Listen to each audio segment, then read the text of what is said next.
Well, hey, friends, we are back for another episode of the Clinical Entrepreneur Podcast. And I thought I would just do a little share today about the books that I am currently reading, and maybe they'll be inspirational for you.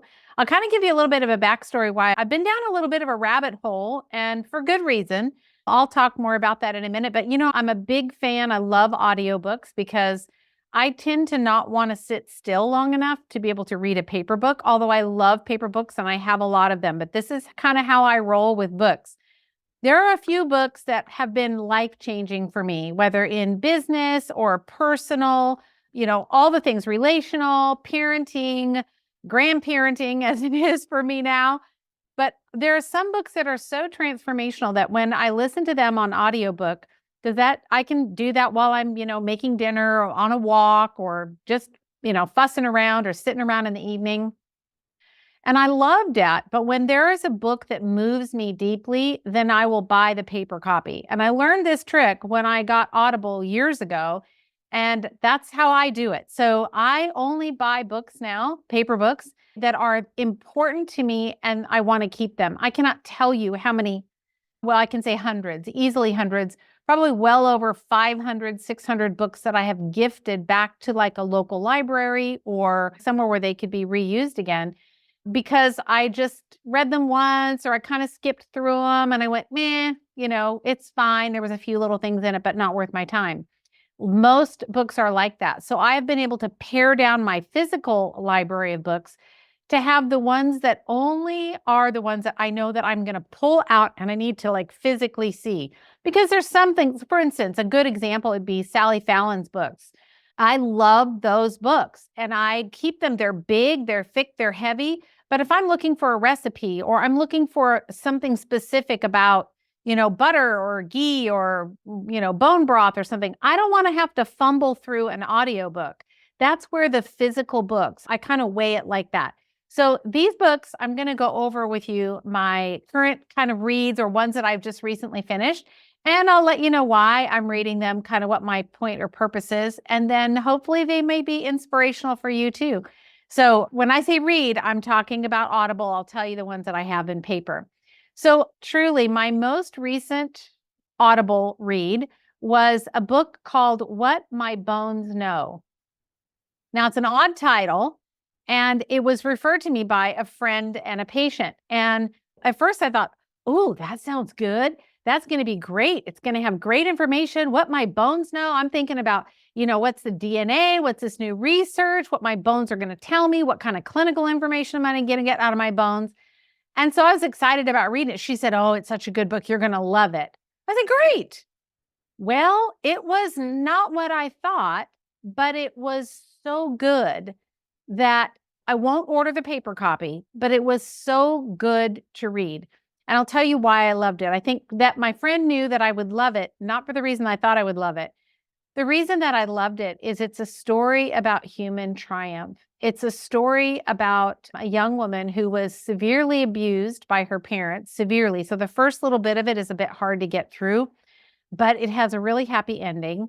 But it talks about the process that she went through in trying to recover from what is now being diagnosed as, for some people, complex PTSD. So there's some clinical things in there, but the one big takeaway for me was I had a better understanding about what patients deal with, what people deal with this kind of complex PTSD, meaning that it's not PTSD from a single incident. For instance, you were in a horrible car accident, or you were in the military and you went over and you had a lot of bad things happen, or you saw a lot of things, but then you come back to a normal life. That post-traumatic impact, we know that it affects the hypothalamus, it affects the pituitary, it affects the brain.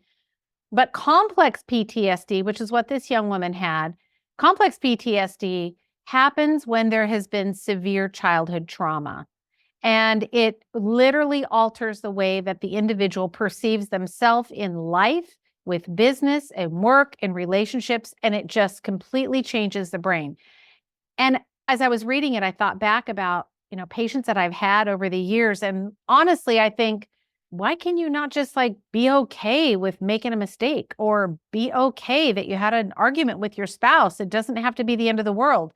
I'm being honest here. Like, I'm thinking, why can you not be okay with that? Just like be okay with it. Like, just forgive yourself, love yourself, move on, know that you did the best you can. But someone who has this type of complex PTSD, which is not yet in the DSM, by the way, so they're still working it out, but it's a thing. And so this book is really good. It's very good. The author's name is Stephanie Foo, Foo. And so I really do highly recommend it. I think it's going to open your eyes to maybe some more of the emotional things that you may be facing clinically with patients that you're thinking, why is this person not getting better? The author of the book ended up with endometriosis. She asked her primary care doctor, well, is this related to the, post-traumatic stress? It's CPTS, complex.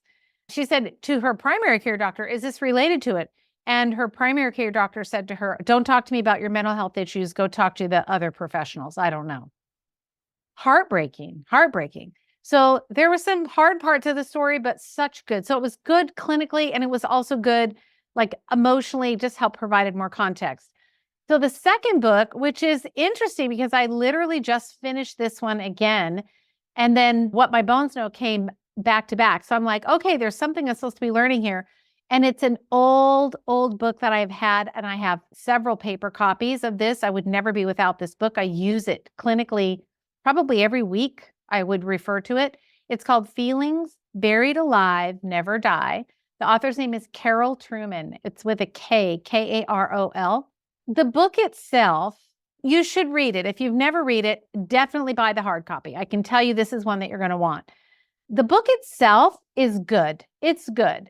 But the gold in the book are the pages in the back that talk about the feelings that are associated with common illnesses, the subconscious internal dialogue that's happening with patients that can bring about or open up illness. Now, it sounds kind of crazy, but we know, for instance, like fear is the emotion that resonates with the kidneys. How many times have we seen that? Like I've seen that with my own mom. I've seen it with other family members. Someone had a stent put in the kidneys and she was the most fearful, anxious, just afraid of everything. So you see it. We know that emotions are associated with and can cause physical anomalies or physical dysfunctions. So Feelings Buried Alive kind of really brings that home. It's a book that I use all the time. And about probably a month ago, that book was like sitting on my desk, but it was like resonating. I thought, okay, I get the message. I got it. I'm going to go read through the book. And I read a few little chapters, but I just reviewed those pages in the back. The book is worth its weight in gold for those pages. It's really going to help you clinically when you have a patient that comes in, and especially one that's stubborn. You may want to look the condition up in the back of the book and see what emotions could be playing a role, and then start to investigate and ask a few more questions with the patient. And then that might allow you to be able to refer out or send them out for some EMDR or EFT or NLP, whatever you feel like a good therapy would be for them. So those two books kind of go together. They're kind of the emotional underpinning. And I really do always love that part. That fascinates me, that part of our human physiology, that our physical body is so responsive to the things that we think about, the traumas we experience. On a side note, I think that's why I love the show Hoarders.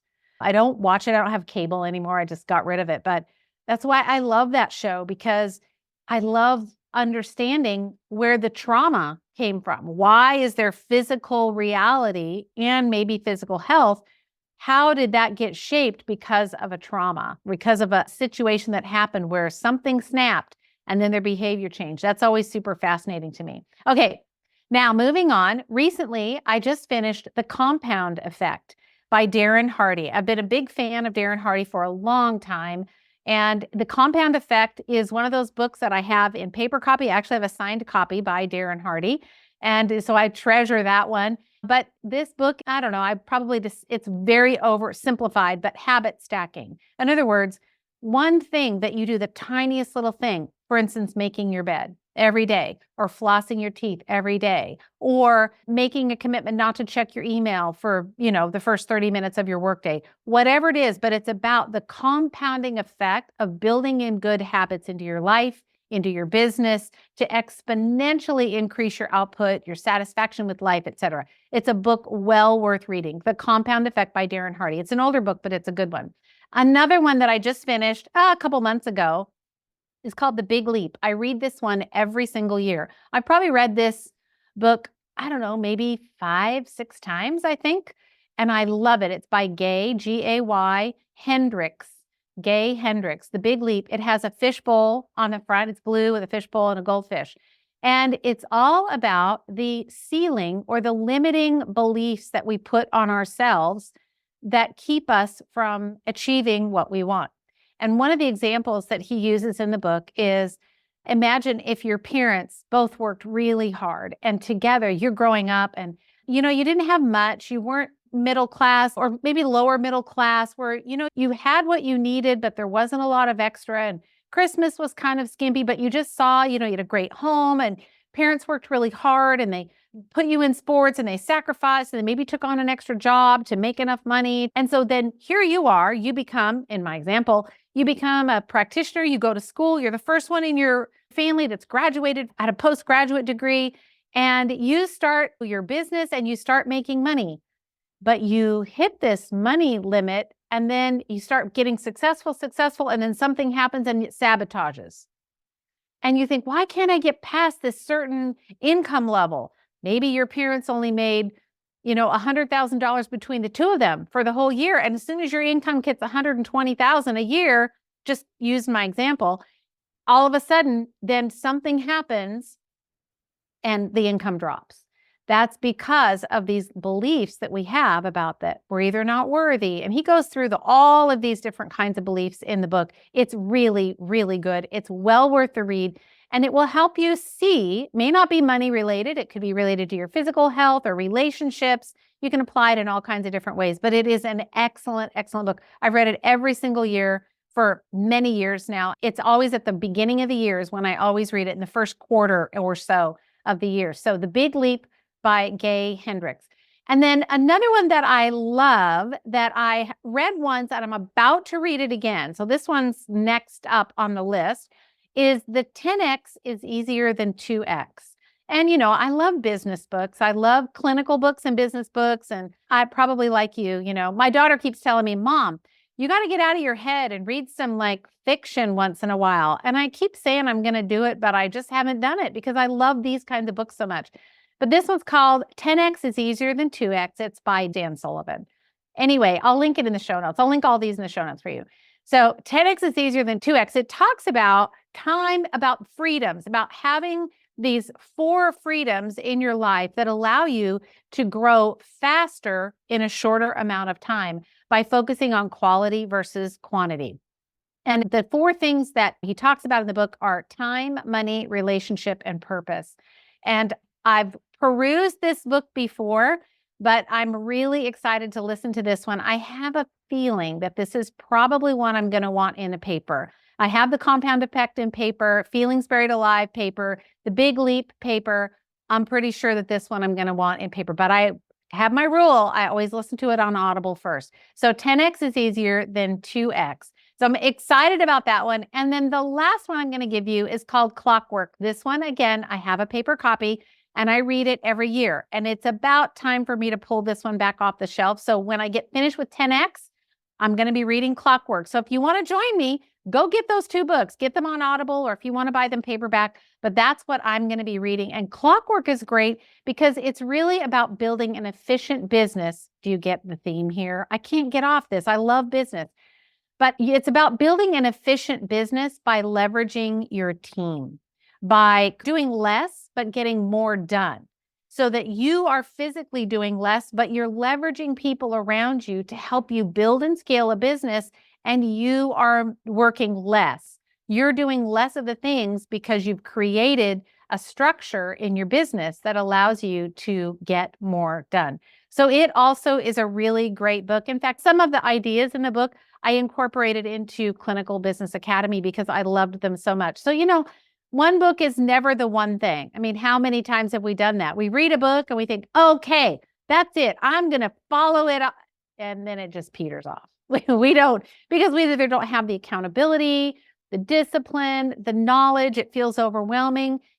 Books are meant to kind of spur your thinking, right? Change the way that you're thinking about something. And I think that's what Clockwork does, is it helps you to think differently about how you are in your business. But sometimes you just need either the accountability or a little bit deeper understanding about the working of a business and how to put those structures in place. And that's, again, why I have Clinical Business Academy. So anyway, those are my books. So I'll go over them again. The two that I just finished were Feelings Buried Alive, Never Die by Carol Truman, and then What My Bones Know by Stephanie Fu. And both of those are more about the psychological, emotional things that may be going on with patients that we forget to consider when we're just looking at their clinical symptoms. And then The Compound Effect by Darren Hardy, The Big Leap by Gay Hendricks, 10X is Easier Than 2X by Dan Sullivan, and then finally Clockwork. And that one is by Mike McCalloway. I didn't give you that author's name.